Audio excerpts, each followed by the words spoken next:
नागपुरात नितीन गडकरींच्या प्रकट मुलाखतीचं आयोजन करण्यात आले। मुख्यमंत्री देवेंद्र फडणवीस यांच्या पाठोपाठ आता गडकरींची देखील मुलाखत होणार आहे। चना पोहा विथ नितीनजी या माध्यमातून संवाद साधण्यात येणारी यासोबतच प्रसिद्ध अभिनेत्री गिरिजा ओक नितीन गडकरी यांची मुलाखत घेणार असल्याची माहिती आज सायंकाळी 7 वाजता मुलाखतीचं आयोजन करण्यात आले।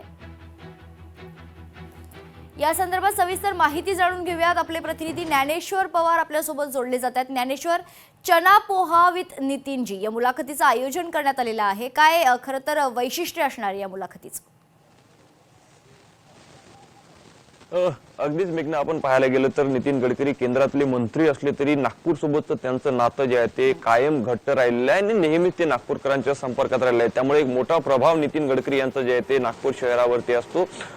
त्याचाच जे आहे त्या निवडणुकीमध्ये मोठ्या प्रमाणात भाजपला फायदा जे आहे ते एकंदरीत मिळू शकतो। त्याच अनुषंगाने जे आहे त्या प्रकट मुलाखतीचं आयोजन करण्यात आलेलं आहे। ज्या पद्धतीने नितीन गडकरी यांच्या माध्यमातून नागपूर शहरामध्ये जे आहे ते विविध प्रकल्प राबवून विकासांचा मोठ्या प्रमाणात जे आहे ते विकास केला गेला आहे, त्या संदर्भामध्ये या मुलाखतीच्या माध्यमातून नितीन गडकरी जे आहे ते आपलं मत जे आहे ते एकंदरीत मांडू शकतो।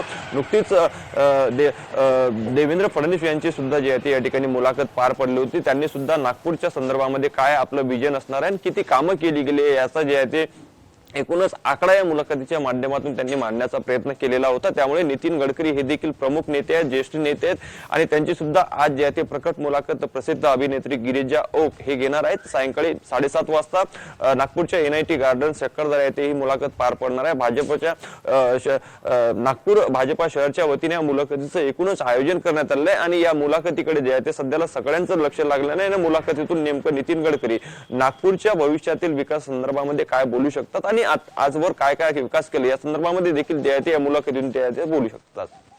मेघना, धन्यवाद ज्ञानेश्वर आपण दिलेल्या सविस्तर माहितीसाठी।